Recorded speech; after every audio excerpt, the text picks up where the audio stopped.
Welcome to Mirror Shift Podcast, the space where women come to rewrite the story they see in the mirror. I'm your host, Reva Davis, boudoir photographer, confidence coach, and your new self-love advocate. Welcome back to the Mirror Shift Podcast.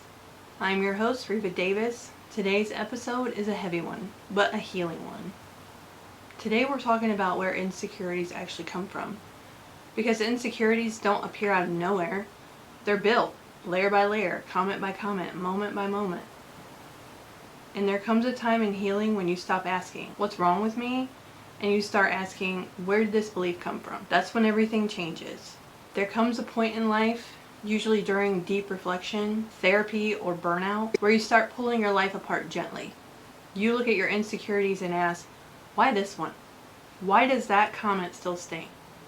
Why does this part of me feel unsafe to show? And you realize something uncomfortable but freeing. Most of what you believe about yourself was taught, not discovered. You didn't wake up one day and decide to dislike your body. Someone introduced that idea to you.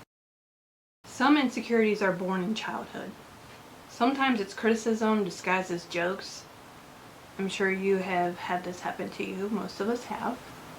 Sometimes it's jealousy disguised as cruelty. Sometimes it's abandonment disguised as silence. I was criticized for being too thin.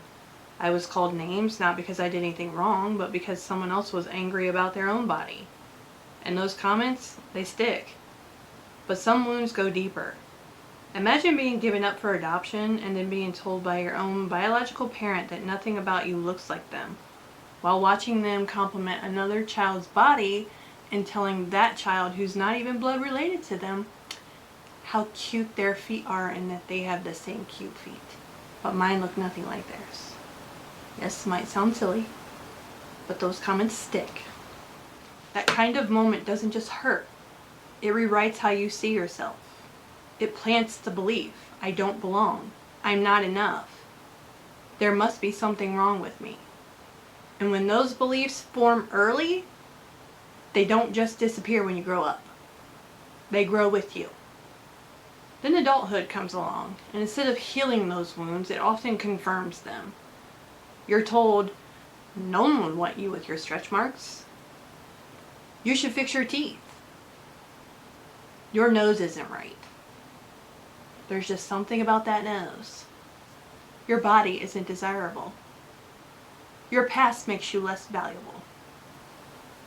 You're made fun of for being poor, judged for where you came from, measured against standards you never agreed to. And after hearing these messages enough times, your brain does what it does best. It adapts. It says, don't believe compliments. Protect yourself. Assume the worst first. So when someone finally tells you you're beautiful, you're pretty, you matter, your instinct isn't gratitude, it's disbelief. Maybe even an eye roll. That's my favorite. Because how could you believe something you were taught your whole life was false? Here's something women don't talk about enough. Sometimes compliments feel unsafe. Not because we're ungrateful, but because they contradict the story we survived. If your nervous system learned, praise doesn't last. Affection disappears. Acceptance is conditional. Then compliments don't feel comforting. They feel suspicious. Your brain thinks, they don't really mean that. They'll change your mind.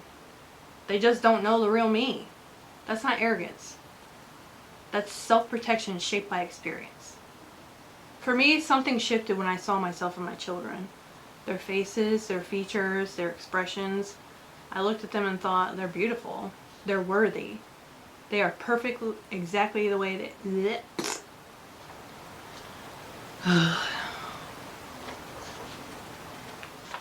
For me, something shifted when I saw myself in my children.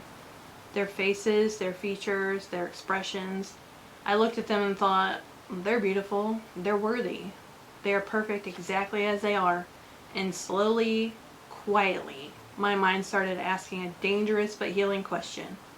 If they look like me, and I love everything about them, what does that mean about me? That's when the mirror began to change. Not overnight, not magically, But honestly, healing isn't about pretending the hurt didn't happen. It's about saying, this belief made sense then, but it no longer gets to define me now. Your insecurities didn't come from weakness. They came from survival. And once you see that, you can stop hating yourself for having them and start healing them with compassion. If you're listening to this and realizing where your insecurities come from, I want you to know something. Nothing was ever wrong with you. You were shaped by words that never should have been spoken. You were hurt by people who didn't understand the weight of their voice. You survived environments that didn't protect your softness.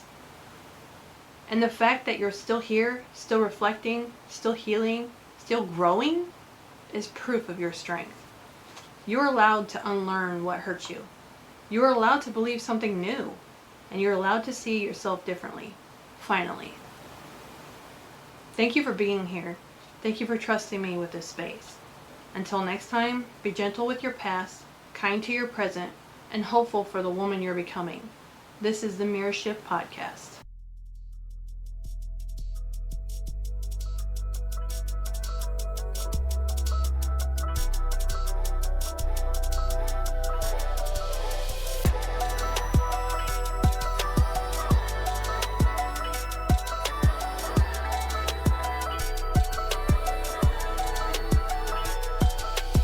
Thanks for spending a few minutes reflecting with me today.